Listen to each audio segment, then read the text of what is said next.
Bienvenidos al ciclo ordinario virtual 2018-2. Mi nombre es Jacqueline Sarria y voy a ser su profesora del curso de Biología. En esta primera semana vamos a ver todo lo que es el concepto de biología, vamos a ver la metodología científica, los campos que abarca biología, vamos a ver biomoléculas, bioelementos, toda la primera parte. Recordemos que vamos a ver también la organización de los seres vivos desde su nivel subcelular hasta el máximo punto que es la ecosfera, ¿sí? Y a lo largo de estas 18 semanas vamos a avanzar justamente de acuerdo a ello, a nivel celular, a nivel tisular, a nivel histológico, a nivel de sistemas y órganos y por último a nivel individuo ya en las últimas semanas de este ciclo. Recordemos también, jóvenes, que las preguntas que desarrollamos en la clase siempre es recomendable que previamente ustedes solos las hayan revisado. Recuerden que de eso se trata a la hora del examen, poder sacar las claves. Sí, así que ustedes deben de verificar que sus claves que han escogido sean las correctas. ¿Sí? Es la mejor metodología para ir practicando al momento del examen. Y bueno, vamos a dar inicio a la clase. En pantalla estamos observando al gran Jean-Baptiste de Monod, conocido como Caballero de Lamarck o simplemente Lamarck. Como bien se menciona, la biología es la ciencia cuyo estudio se basa en la observación de la naturaleza y experimentación para explicar fenómenos relacionados con la vida. De manera general, la biología estudia todo lo relacionado con los seres vivos, pero no solo seres vivos, no se olviden de eso, porque la biología también, por ejemplo, estudia los virus, y los virus no son seres vivos, ¿verdad? En teoría. El término fue introducido en Alemania, pero se refería solo a la vida humana en aquel entonces, esto por Carl Friedrich Bursche en 1800. El naturalista Jean-Baptiste de Monod, ¿sí? ¿Quién es él? Conocido también como Jean-Baptiste de Lamarck o Caballero de Lamarck, lo popularizó con el fin de reunir en él a un número creciente de conocimientos relacionados con los seres vivos, conocido como la ciencia de la vida. Recordemos que antes de esto, la biología recibía el nombre de historia natural, lo llamaban de esa manera. De ahí es donde viene el nombre de los naturalistas, ¿sí? Fue Treviranus, defensor de la transformación de las especies en 1802 y publica, ¿no?, su libro, por lo que es considerado, junto con Jean-Baptiste, uno de los primeros en acuñar el término de biología. En este importante cuadrito vamos a ver el resumen prácticamente de la primera parte de la clase.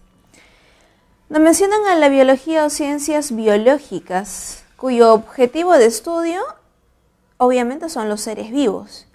Y para eso tenemos que definir qué es un ser vivo o cuáles son las características de estos. Las características de los seres vivos son la organización específica, movimiento, irritabilidad y coordinación, crecimiento, adaptación, reproducción, metabolismo y homeostasis. La organización específica se encarga, bueno, es una de las características de los seres vivos en donde nosotros vamos a poder encontrar que los niveles de organización en el ser vivo están correctamente relacionados. Quiere decir, esto se encarga del correcto funcionamiento en los seres vivos. El movimiento. Todos los seres vivos se mueven, todos, absolutamente todos. Para esto tenemos que tener en cuenta quiénes son los seres vivos. Recordemos que los seres vivos son 5. Empezamos con el reino Animalia, todos lo conocemos. El reino Plantae, el reino Fungi, el reino Protista y el reino Monera, ¿verdad? Recordemos que de ellos Los 4 primeros son eucariontes. Y los del reino monera, recordemos que son procariontes. Esto nosotros ya lo debemos de conocer por cultura general. El movimiento que está en todos los seres vivos, en todos, animales, plantas, hongos, protozoarios y bacterias. Todos se mueven. La pregunta siempre será, ¿qué tipo de movimiento tienen los seres vivos? Algunos tenemos el desplazamiento, que es parte del reino animalia. Otros tienen los tropismos, como en el caso de las plantas, ¿verdad? Las nastias. Tenemos también la locomoción. Tenemos también la locomoción en los microorganismos. Y todos tienen diferentes tipos de movimientos. Irritabilidad y coordinación se refiere a la característica de los seres vivos que les permite recibir, procesar y responder a los estímulos del ambiente. Irritabilidad, capacidad de sentir. Coordinación, capacidad de responder, ¿sí? Y todos los seres vivos tienen la característica de irritabilidad y coordinación, obviamente. Todos tienen capacidad de sentir, desde una simple bacteria hasta un animal. Todos tenemos esta característica. El crecimiento. Nuevamente, todos los seres vivos crecemos de diferente manera, a nivel de células, o sea, solo en el tamaño de una célula. La adaptación. La adaptación es la característica que nos ha permitido subsistir hasta el día de hoy. Todos los seres vivos se adaptan y mientras más simple es un ser vivo, es más fácil que se adapte. Por eso es que nosotros el día de hoy tenemos bacterias multidrogoresistentes, quiere decir las resistentes a los antibióticos. Las bacterias son los organismos más simples de nuestro planeta, ¿sí? Los más simples del mundo. Por ello es muy fácil que ellos muten y se adapten a ambientes adversos. En cambio, los animales, que somos, digamos, los más complejos por la presencia del ser humano aquí, si nosotros tenemos un proceso de intoxicación diaria, lo más probable es que vayamos a morir. Adaptarnos a un ambiente contaminado, por ejemplo, nos lleva cientos de años, miles, porque las adaptaciones que surgen en los seres humanos son muy lentas, debido obviamente a nuestra complejidad. En cambio, en el reino monera, en las bacterias, sus procesos de mutaciones son altamente rápidos, porque su genoma es muy pequeño, ¿sí? Las mutaciones se dan rápidamente y esto, debido al tamaño y la simplicidad del ser vivo, permite que se exprese mucho más rápido, con lo cual se logra una adaptación casi inmediata a comparación de los animales. Siguiente característica, la reproducción. Obviamente, todos los seres vivos se reproducen, sea de manera sexual, es decir, con la intervención de gametos, o de manera asexual, ¿sí? De manera sexual o asexual. Metabolismo. Todos los seres vivos tenemos metabolismo y principalmente el metabolismo lo debemos a las enzimas, principalmente. La homeostasis, la regulación del agua en nuestro cuerpo, está prácticamente dentro de lo que es el metabolismo. Sí se toma como una característica adicional, ya que el agua, como nosotros sabemos, nos permite mantener equilibrado todo el pH en nuestro interior. El agua, en algún momento de repente lo han leído, el agua cuando se consume en exceso llega a ser un veneno, porque justamente rompe el equilibrio osmótico, con lo cual se llega a un proceso de intoxicación. Y esto en todos los seres vivos. Recordemos que la homeostasis es el equilibrio del medio interno. Pasamos ahora a los niveles de organización de los seres vivos. Recordemos que la mínima unidad de los seres vivos es la célula. Por ello es que nosotros partimos desde el nivel subcelular, quiere decir en el interior de una célula. En el interior de una célula. Por aquí una célula, vamos a hacer una célula eucariota, ahí está, con su núcleo. En el interior del núcleo obviamente se encuentra el ADN. Por ello partimos del nivel subcelular. Dentro de la célula encontramos átomos, moléculas, macromoléculas, complejos macromoleculares y organelas. Todo eso se encuentra dentro de la célula, por eso se llama nivel subcelular. Nivel atómico, ¿qué átomos encontramos libre en el interior de la célula? Encontramos sodio, obviamente, encontramos potasio, encontramos cloro, encontramos calcio, ¿sí? Vamos a encontrar fósforo inorgánico para formar el famoso ATP.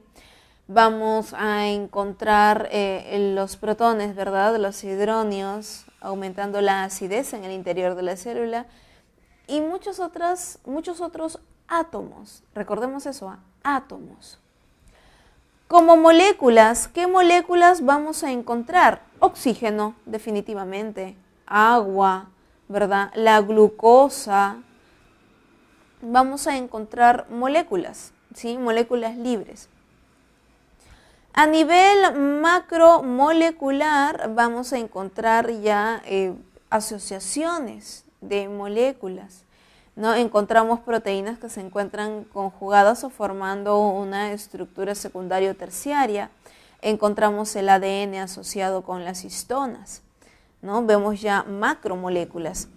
Complejo supramolecular, ¿sí? El complejo supramolecular ya es cuando esto forma una estructura. Por ejemplo, cuando se forma un cromosoma en el interior del núcleo, ya es un complejo supramolecular.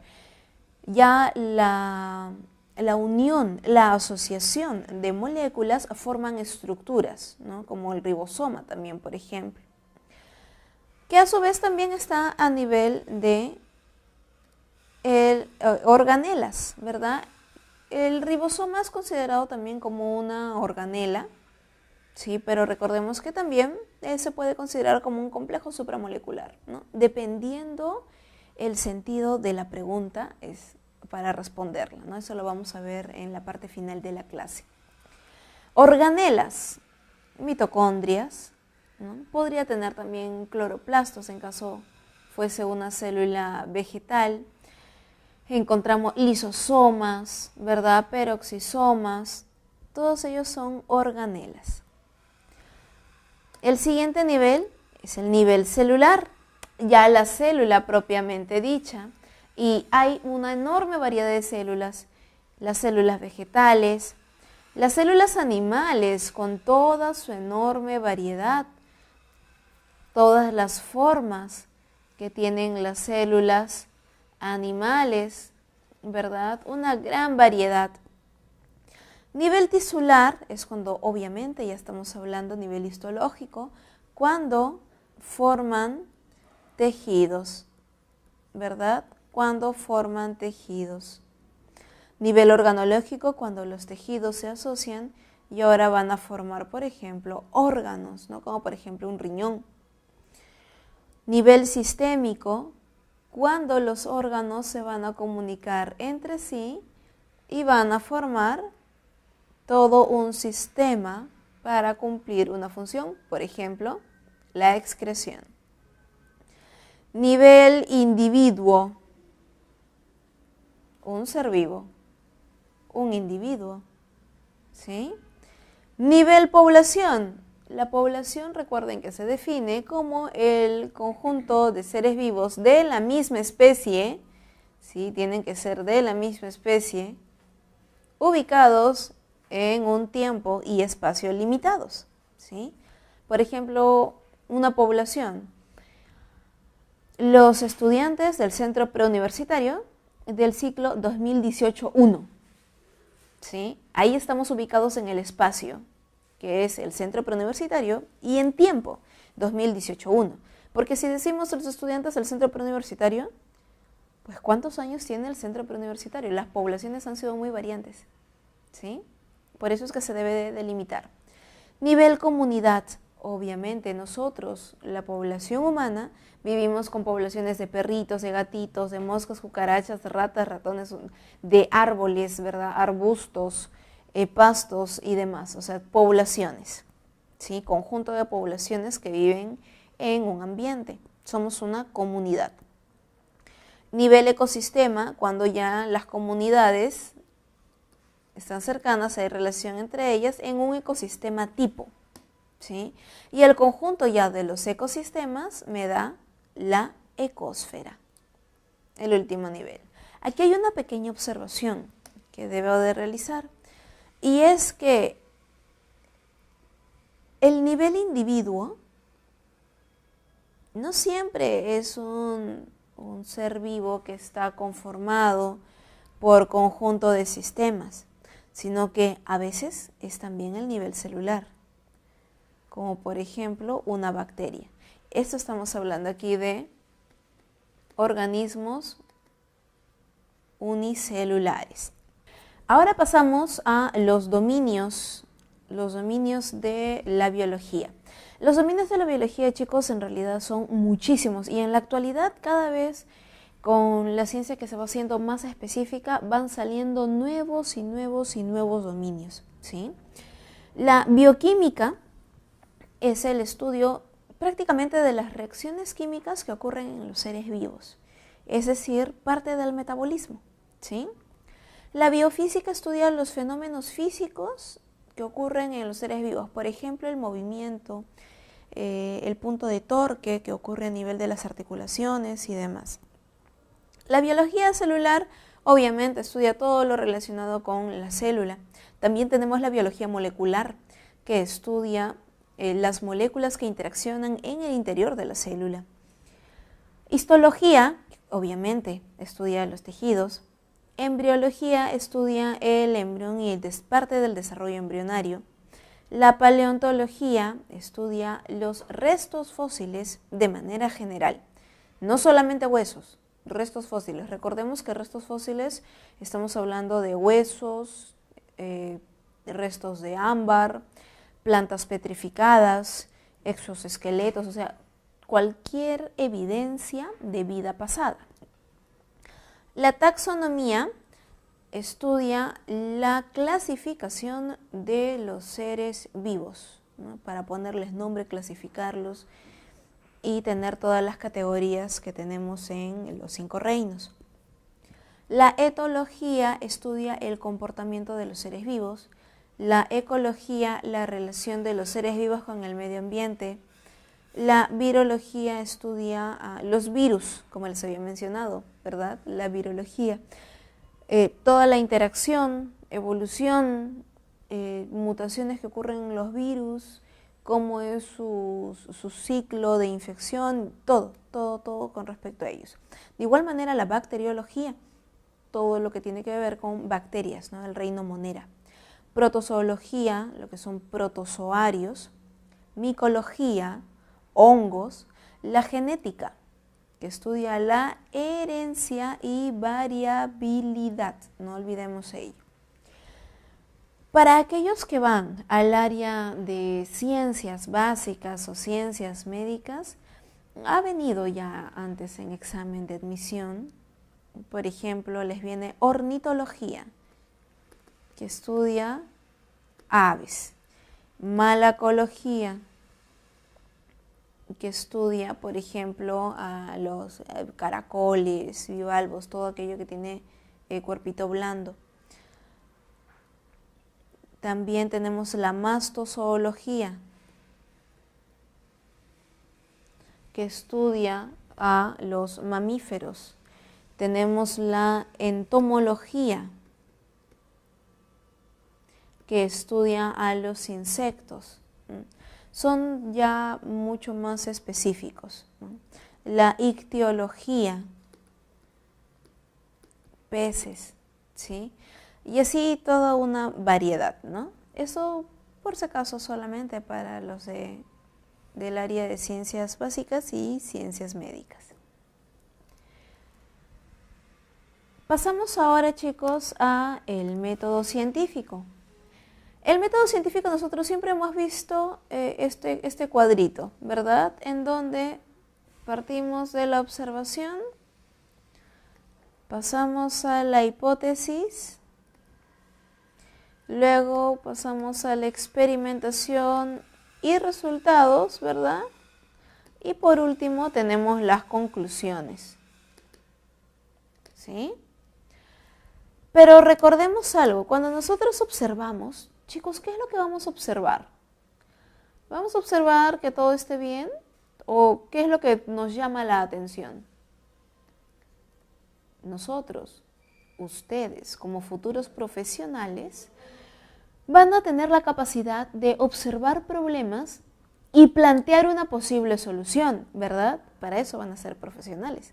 En teoría, cuando una persona se dedica a un área, a un campo, es para poder resolver los problemas que hayan en nuestra sociedad, en nuestro planeta. Por ello, la observación se basa en ello. Observamos un problema y cuando planteamos una posible solución, señores, eso es la hipótesis. La hipótesis es una posible solución, ¿sí? No es la solución, es una posible solución. Es un supuesto. Por ejemplo, si nuestro problema fuese la enfermedad X, por ejemplo, ¿sí? Y imaginemos que nosotros nos dedicamos al área farmacológica y nosotros vamos a crear el fármaco M. ¿Cuál sería nuestra hipótesis? Y recordemos que aquí tenemos que plantear lo siguiente, ¿no? La hipótesis 1 y la hipótesis nula. La hipótesis 1, la hipótesis en positivo, sería que el fármaco M cura la enfermedad X, ¿no? Es la solución. Esta sería nuestra hipótesis. Y la hipótesis nula sería que el fármaco M no cura la enfermedad X, ¿sí? Cuando nosotros planteamos la experimentación, debemos de considerar diferentes grupos. El grupo experimental, el grupo control, para poder hacer las comparaciones y las pruebas. ¿Sí? E incluso hay un grupo de control negativo, ¿no? Un grupo que solamente se observa cómo es que avanza, por ejemplo, la enfermedad. El grupo control negativo tendría solamente la enfermedad X. El grupo de experimentación sería la enfermedad X más la aplicación del fármaco M y ver cómo es que se van curando. Y lo compararíamos, por ejemplo, la enfermedad con un fármaco ya comprobado, llamémoslo el M', ¿sí? Al hacer las comparaciones entre estos tres grupos, vamos a poder deducir si es que nuestro fármaco M realmente es una solución o si es que no la es. Si imaginemos, obtenemos resultados de que en el fármaco M tuvo un 10% de éxito. En el grupo control con el fármaco comprobado tuvimos un 90% de éxito y aquí obviamente todos murieron. Imaginemos ello. Si vemos un 10% de éxito frente a un 90%, que es lo que deberíamos de obtener, definitivamente la conclusión sería que el fármaco M no cura X, ¿verdad? ¿Y esto es malo? ¿Esta conclusión para nuestro experimento sería malo? En realidad no. En realidad esto es bueno, porque ahora sabemos que el fármaco M realmente no cura la enfermedad X. Podemos ir por otra ruta, crear otro fármaco diferente, ¿no? O encontrar en qué hemos fallado. Señores, de eso se trata el método científico. Siempre la experimentación nos va a llevar a una conclusión. Siempre. Sea una conclusión positiva o negativa, recordemos que en ciencia siempre es ensayo-error, ¿sí? No siempre se obtiene éxito a la primera, ¿sí? El método científico se aplica en general para diferentes áreas. no solamente para ciencia, por si acaso. Y este método, ustedes lo están viendo ahorita de esta manera bastante simple. Cuando ingresen a la universidad lo van a ver a nivel filosófico, lo van a ver al momento de aplicarlo en su tesis, ¿sí? Así que es muy importante que lo entiendan. Pasamos ahora, señores, a la composición de la materia viva. Vamos a ver primero los bioelementos y obviamente también vamos a ver a las moléculas orgánicas. Los bioelementos son los organógenos secundarios y oligoelementos. ¿Quiénes son los organógenos? Todos los conocemos, ¿verdad? El famoso CHON, carbono, hidrógeno, oxígeno, nitrógeno. Y son los que se encuentran en este cuadrito. Los bioelementos principales conocidos también como los organógenos. El carbono, nos mencionan que estos átomos pueden formar enlaces químicos muy estables con otros átomos de carbono o con hidrógeno, oxígeno, nitrógeno o cualquier otro, ¿verdad? Esto ustedes lo ven en la famosa química orgánica. El hidrógeno, que interviene prácticamente en todos los compuestos orgánicos, ¿verdad? Siempre vamos a encontrar el hidrógeno. Forma parte del agua, siempre junto al oxígeno, ¿verdad? El oxígeno está presente en los procesos de respiración, fermentación, forma parte de moléculas orgánicas junto al carbono y al hidrógeno. Pero algo muy importante del oxígeno, nosotros nunca, pero nunca vamos a encontrar oxígeno molecular. Esto, chicos, en nuestro planeta no existe. Siempre lo vamos a ver como oxígeno molecular. Pero, por ejemplo, en el proceso de fotosíntesis donde tenemos el H2O, tenemos 2 hidrógenos y un oxígeno. Cuando se rompe la molécula del agua, nos liberan 2 hidrógenos y un solo oxígeno. Pero en realidad esto ocurre en los rompimientos de la molécula de agua de miles de moléculas de agua a la vez. Y estos estos oxígenos que se van liberando, de inmediato se van a asociar entre ellos. Porque el oxígeno es muy reactivo. Siempre está oxidando a alguien, incluso a él mismo.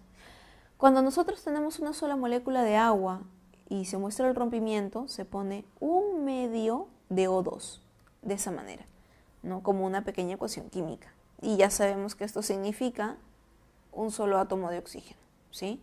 Pero siempre de esta manera. El oxígeno atómico no existe en nuestro planeta, no lo olvidemos. Por último, el nitrógeno, que nos mencionan que es el menos abundante que los anteriores. Forma parte de proteínas, también en el caso de algunos lípidos, ¿verdad? Forma parte de los ácidos nucleicos. Y los ácidos nucleicos como el ADN o ARN, ¿verdad? Que son las moléculas de almacenamiento de la información genética.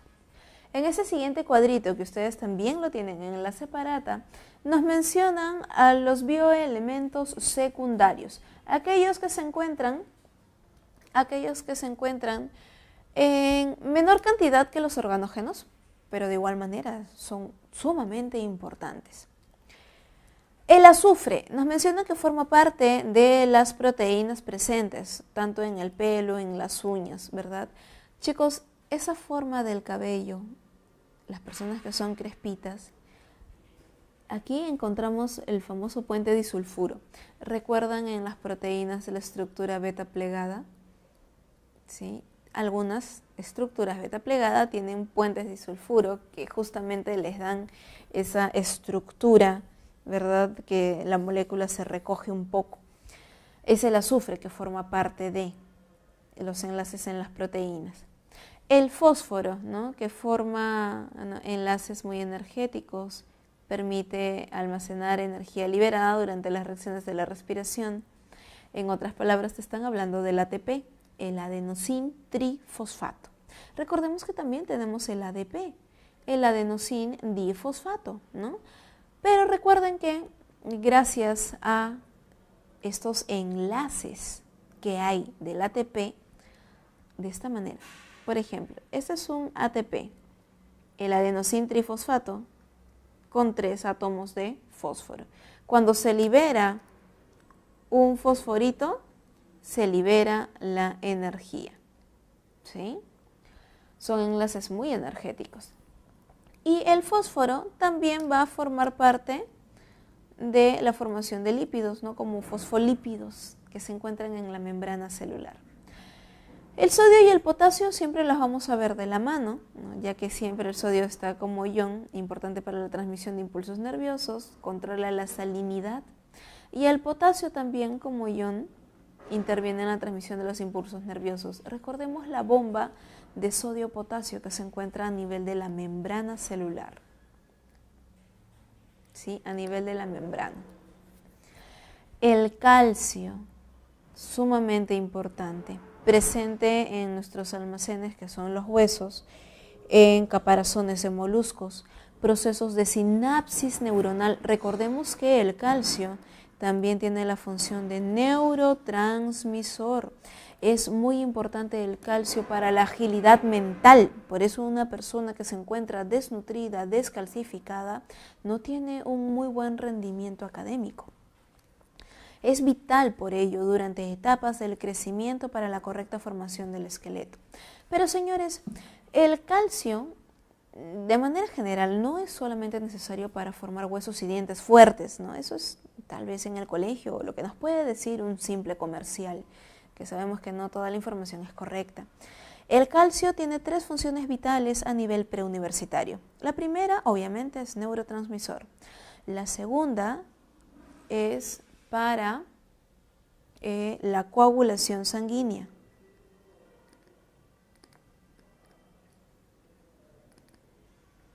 ¿Sí? Si no hay calcio en nuestra sangre, no puede haber una correcta coagulación sanguínea.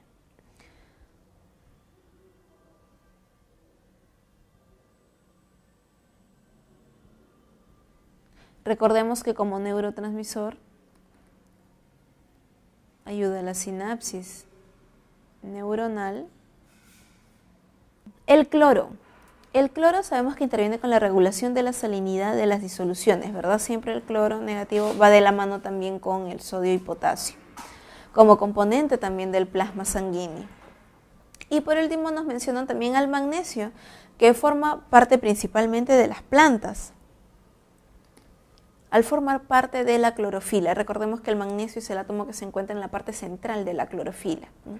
Este pigmento es quien hace posible la famosa fotosíntesis, ¿verdad? Los oligoelementos, conocidos también como los elementos traza, son los elementos que se encuentran en un porcentaje mínimo, muy poquitito, muy chiquitito. Sin embargo, a pesar de encontrarse en cantidades ínfimas, son extremadamente importantes. Si nos hiciera falta algún oligoelemento, ¿sí? Por la ausencia de algún oligoelemento, esto acarrea lo que conocemos como enfermedades carenciales, ¿sí? Por ello es que deben de estar presentes en estos porcentajes mínimos. El yodo nos mencionan que es necesario para formar la hormona tiroidea, ¿verdad? Estamos hablando de la tiroxina, la triyodotiroxina, la T3 o la tetrayodotiroxina. La carencia del yodo provoca la enfermedad famosísima conocida como el bocio. Recordemos que el bocio es un tipo de hipotiroidismo. El flúor que se encuentra en el esmalte de los dientes, ¿no? Y también a nivel de los huesos. El zinc, abundante en el cerebro, muy importante su consumo. También a nivel del páncreas, interviene en el control de la concentración de la insulina en la sangre. El manganeso, que interviene en la degradación de proteínas y la formación de huesos y cartílagos. El silicio, que se encuentra principalmente en los tallos de gramíneas. El silicio brinda rigidez. Recordemos que el silicio es principalmente parte de estructuras rígidas en diferentes reinos, ¿eh? No solamente en plantas, sino también en otras estructuras de otros organismos. Los principios inmediatos orgánicos o las biomoléculas que les había mencionado son principalmente los carbohidratos los lípidos, proteínas y ácidos nucleicos que veremos más adelante. Los carbohidratos, conocidos también como hidratos de carbono, conocidos también como glúcidos o azúcares, están formados principalmente por carbono, hidrógeno y oxígeno, ¿no? Esta es su fórmula general que tienen los carbohidratos. Los carbohidratos hay de diferentes tipos, tal como lo podemos ver. Algunos son los monosacáridos, tenemos luego los disacáridos y los polisacáridos. Algunos autores consideran también a los oligosacáridos, ¿verdad? Las cadenas cortas. Monosacáridos puede ser un azúcar simple, una pentosa o una hexosa, ¿no? Como por ejemplo la glucosa. Esto es un monosacárido. Los disacáridos, formados por dos monosacáridos, tenemos por ejemplo la maltosa, que está formado por glucosa más glucosa, la lactosa,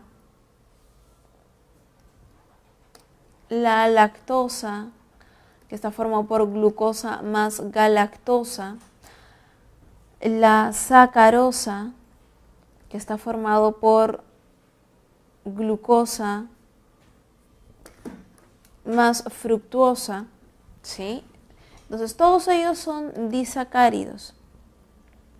Los polisacáridos nos mencionan que son muchos monosacáridos, normalmente glucosas enlazadas.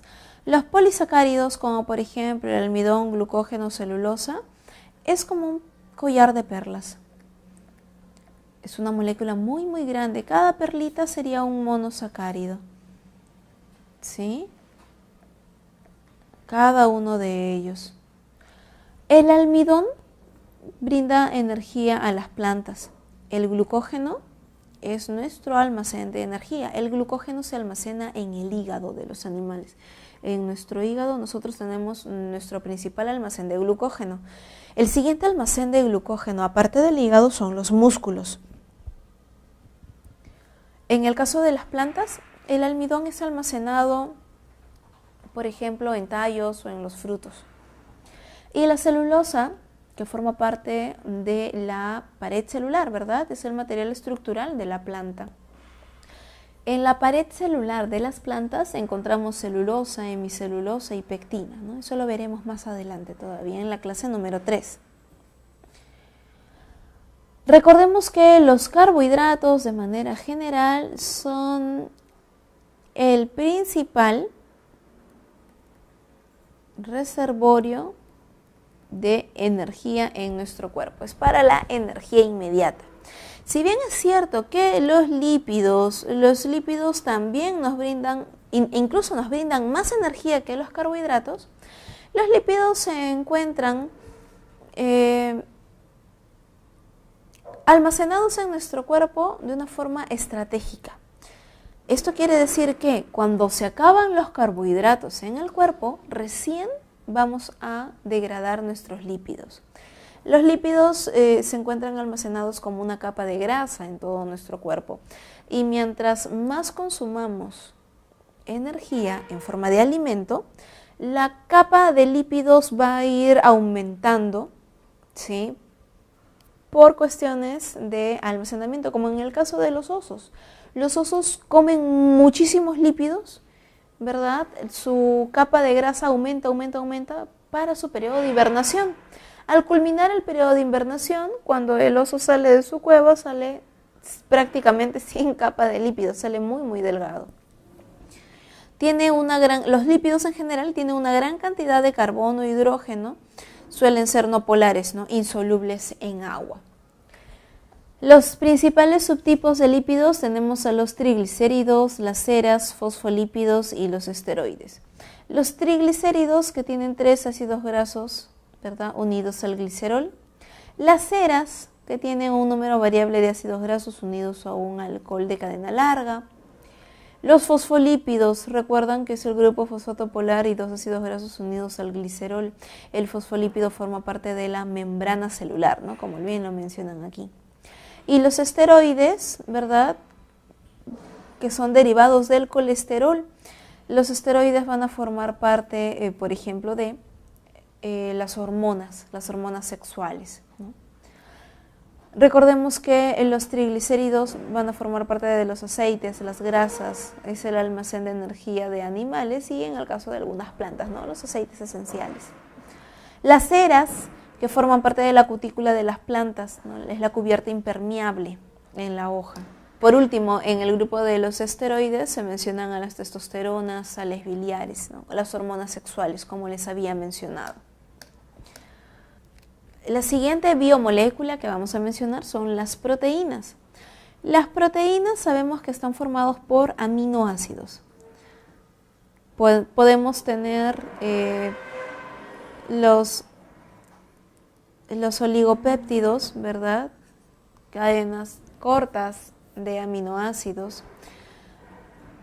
Un aminoácido contiene carbono, hidrógeno, oxígeno, nitrógeno y azufre en algunos casos.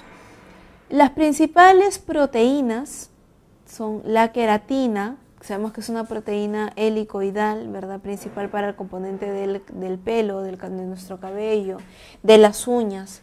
La seda, que es producida por polillas, por arañas, ¿verdad? En la telita de araña. La hemoglobina, que es la proteína globular formada por 4 subunidades peptídicas para transportar el oxígeno en la sangre de los vertebrados. Y nos mencionan también a los ácidos nucleicos, formado por subunidades, las famosísimas llamadas nucleótidos, ¿verdad? Que pueden ser un solo nucleótido de cadena larga. Los nucleótidos, vamos a ver más adelante su estructura química, ¿sí? Los ácidos nucleicos, que puede ser DNA o RNA, que es lo mismo que ADN o ARN, ¿sí? Es lo mismo. Sabemos que el ácido desoxirribonucleico contiene los datos de la secuencia de adenina, timina, citosina o guanina, mientras que el ARN contiene adenina, uracilo, citosina y guanina. ¿Sí? Nos mencionan que es parte de algunos virus, igual que el ADN, hay virus que también tienen ADN. En las células vivas es indispensable para transferir información genética del DNA a proteínas.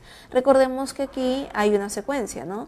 ADN se transcribe a ARN y el ARN por último se traduce a proteínas, ¿sí?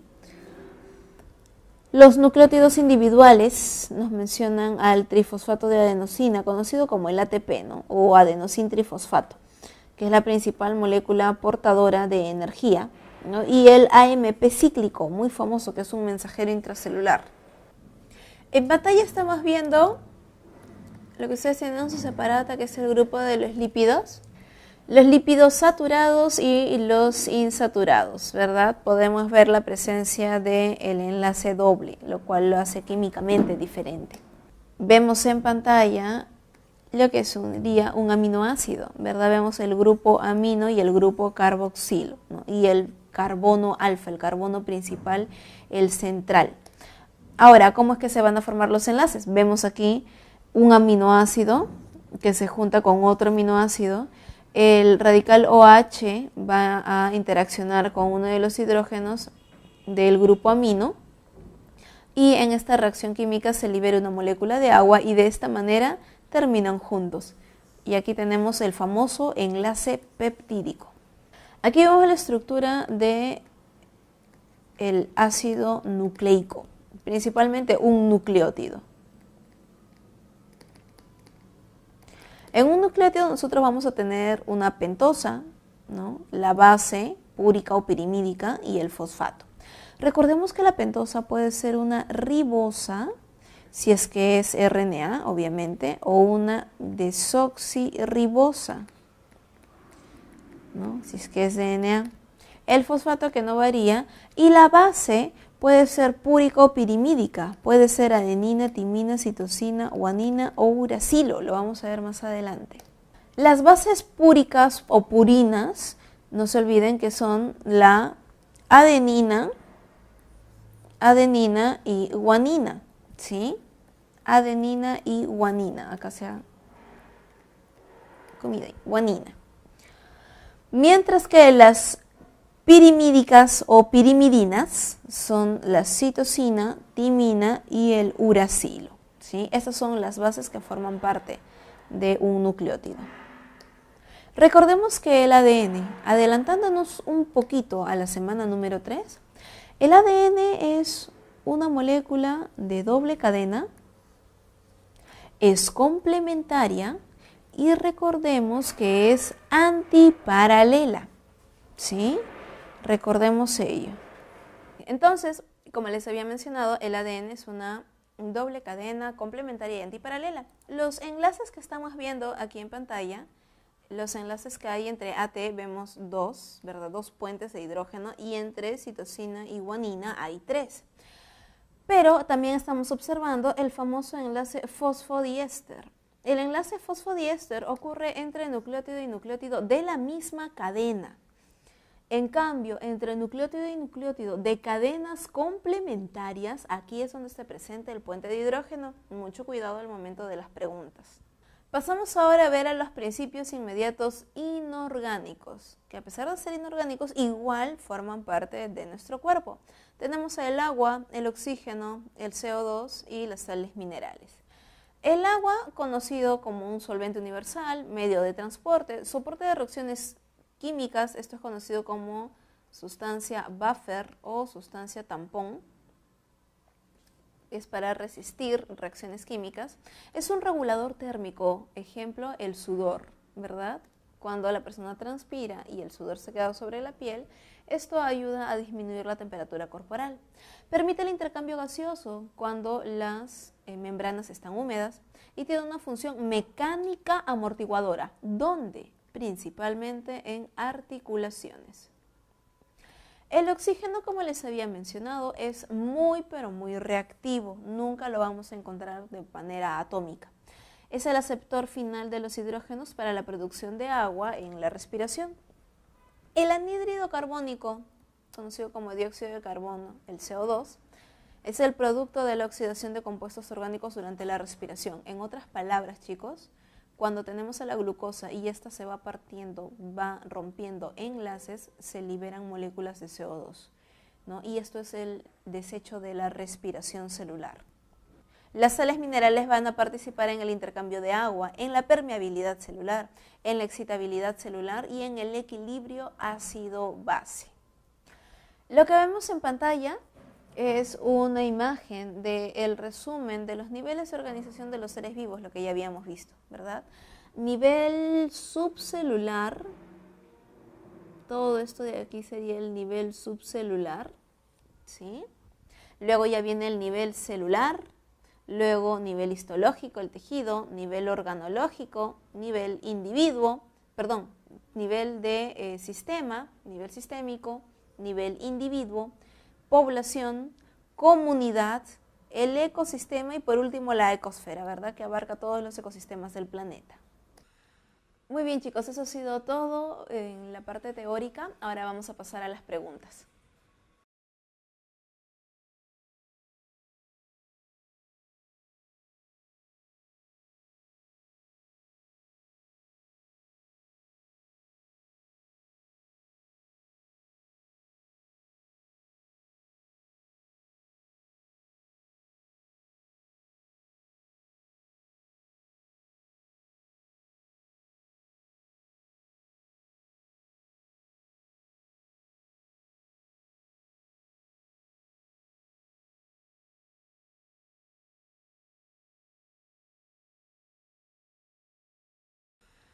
Muy bien, chicos, eso ha sido todo en la parte teórica. Ahora vamos a pasar a las preguntas.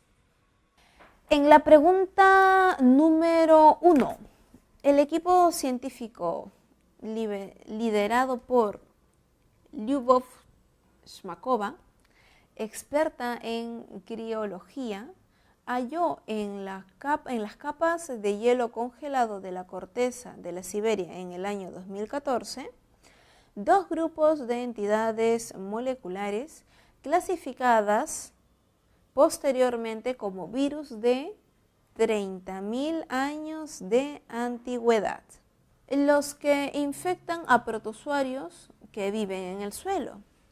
Los virus más grandes encontrados, ¿no?, como Pitovirus sibericum, Mide aproximadamente 1.5 micrómetros de longitud.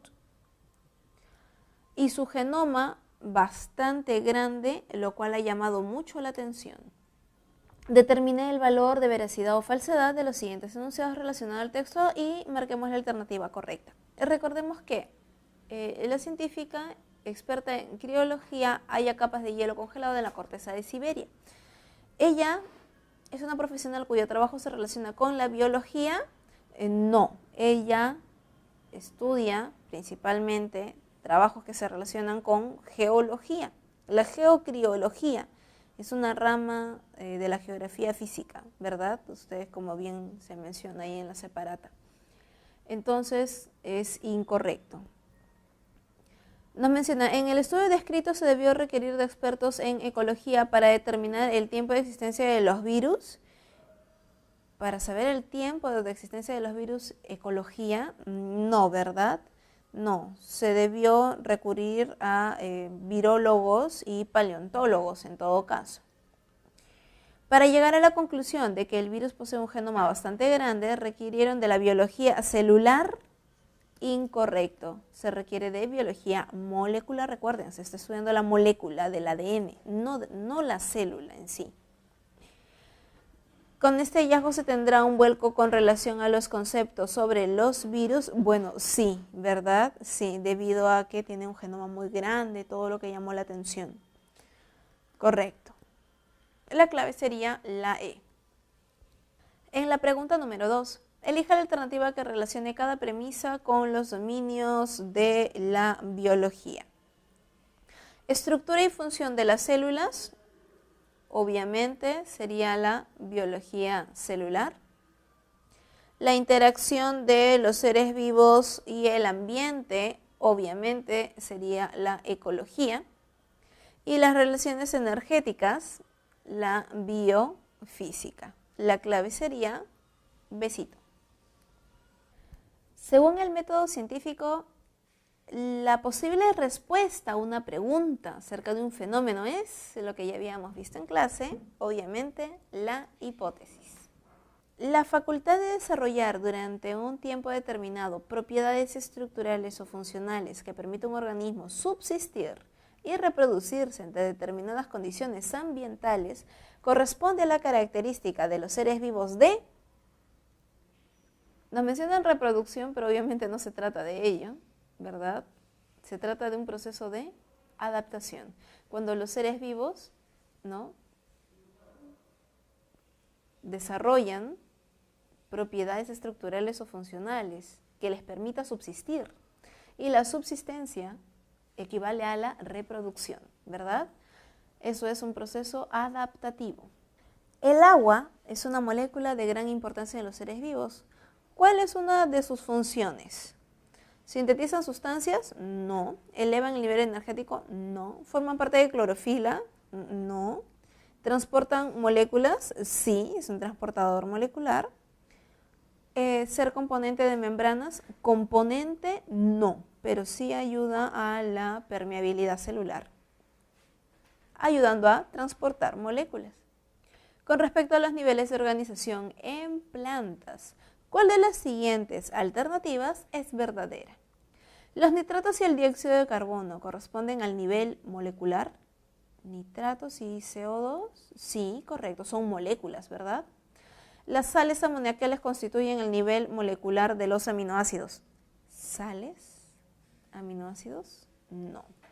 Las plantas constituyen el nivel organológico. Organológico, no. Individuo. Los aminoácidos constituyen nivel supramolecular. Aminoácidos, no. Es nivel molecular. Las sales amoniacales corresponden a nivel atómico. Tampoco, ¿verdad? La única, la A. Número 7. La molécula que es el aceptor final de hidrógenos y electrones de la respiración celular. ¿De quién estamos hablando, chicos? Del oxígeno, ¿verdad? Esencial en organismos aerobios y corresponde a la molécula de oxígeno. Número 8. La mayoría de los carbohidratos tienen de 5 a 6 átomos de carbono, pentosas y hexosas respectivamente, los cuales están unidos por enlaces glucosídicos, forman moléculas más grandes. De acuerdo al número de moléculas formadas pueden denominarse monosacáridos, disacáridos, oligosacáridos, polisacáridos. La dextrosa se incluye dentro de, recordemos que la dextrosa es la glucosa, ¿verdad? Con el famoso dextrógiro, ¿verdad? Con los carbonitos, sus carbonos ordenados de manera horaria. Es un monosacárido. En la pregunta número 9, los órganos que actúan complementariamente en diversas funciones, como la distribución de nutrientes, productos excretorios y de hormonas, corresponde al nivel, si nos están hablando de órganos que se complementan, estamos hablando ya de nivel sistémico, ¿verdad? Estamos hablando de sistemas. Considerando un tiempo y espacio determinado, indique a qué nivel de organización corresponde la figura.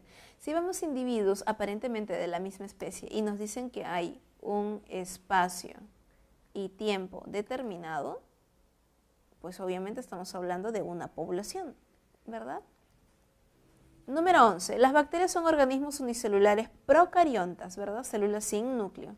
Y como tales cumplen todas las funciones de un ser vivo. Sin embargo, hay niveles de organización que solo los organismos multicelulares los poseen. ¿Cuáles son esos niveles? Estamos hablando de lo que sigue de una célula.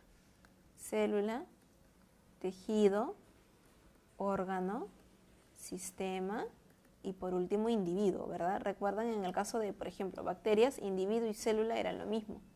Por lo tanto, falta tejido, órgano y sistema. Estamos hablando de la A. La fosfatidilcerina y fosfatidilcolina, que es un tipo de lecitina, son componentes comunes en las membranas celulares. Ambas moléculas integran uno de los componentes inmediatos orgánicos pertenecientes a los... Si te dicen que son componentes inmediatos orgánicos, fosfatidilcerina y fosfatidilcolina, estamos hablando de lípidos fosforilados. Es como que nos hablen de los esfingolípidos, ¿no? Esfingolípidos o esfingomielinas son un grupo de lípidos complejos, no olvidemos ellos, son complejos. Los lípidos simples contienen solo carbono, hidrógeno y oxígeno, pero los lípidos que son complejos contienen carbono, hidrógeno, azufre, pueden tener nitrógeno, fósforo y azufre, ¿sí? Por si acaso. Estamos hablando entonces del grupo de, como hay fosfo, son fosfolípidos. En la pregunta número 13, las proteínas son las moléculas más complejas y de gran diversidad funcional. ¿Cuál de las alternativas corresponde a aquellas proteínas que facilitan transformaciones químicas y pueden desnaturalizarse al calor? ¿De quiénes estamos hablando? Nuevamente, las proteínas son moléculas complejas. Gran diversidad funcional, porque sabemos que ellas tienen funciones hormonales como la insulina, tienen funciones estructurales como la queratina, tienen también funciones hormonales o reguladoras, no olvidemos eso. Tienen funciones metabólicas, como en el caso de las enzimas, ¿sí? Tienen funciones de almacenamiento, como la caseína, transportadoras, como la hemoglobina, ¿verdad? También tienen función de protección o función inmunológica como los anticuerpos, ¿verdad? Las inmunoglobulinas, una gran variedad funcional. ¿Cuál de las alternativas corresponde a aquellas proteínas que facilitan las transformaciones químicas y pueden desnaturalizarse al calor? En primer lugar, todas las proteínas se pueden desnaturalizar al calor. Así que la clave está en transformación química. ¿Quiénes pueden hacer transformaciones químicas? Las enzimas. ¿Quién nos menciona una enzima? La albúmina es almacenamiento, la hemoglobina transporte, la timosina es una hormona, es reguladora, la queratina es estructural. La ribonucleasa, recuerden chicos, todo lo que cabe en asa, usualmente, la gran mayoría de veces es una enzima. La clave sería la D. En la pregunta 14, suponiendo que la figura representa la cadena A y B de 3 nucleótidos, 1, 2 y 3, de la molécula del DNA, señale la alternativa correcta, que incluiría la base nitrogenada complementaria en cada uno de los espacios en blanco de 1, 2 y 3, por aquí. Respectivamente, si es adenina, ¿con quién se juntaría? Con timina. Si es citosina, con guanina. Y si es timina, con adenina. ¿Verdad? La clave sería la A. Número 15. Suponiendo que en la figura de la pregunta anterior, la cadena A representa 3 nucleótidos, 1, 2 y 3, y la cadena I de la molécula del DNA y la cadena B al RNA mensajero, señale la alternativa correcta, que incluiría la base nitrogenada complementaria correspondiente a cada uno de los espacios en blanco de 1, 2 y 3, respectivamente. Quiere decir que, asumiendo que la cadena B es un RNA, adenina se juntaría con timina si fuese DNA, pero debe de ser uracilo. Si aquí hay citosina, debe de ser guanina, ¿verdad? Y si acá hay timina, debe de ser adenina. Por lo tanto, la clave sería uracilo, guanina, adenina. La C. Muy bien chicos, eso ha sido todo por el día de hoy. Muchas gracias por su atención. Nos vemos la siguiente semana y no olviden resolver primero las preguntas ustedes solos. Hasta luego.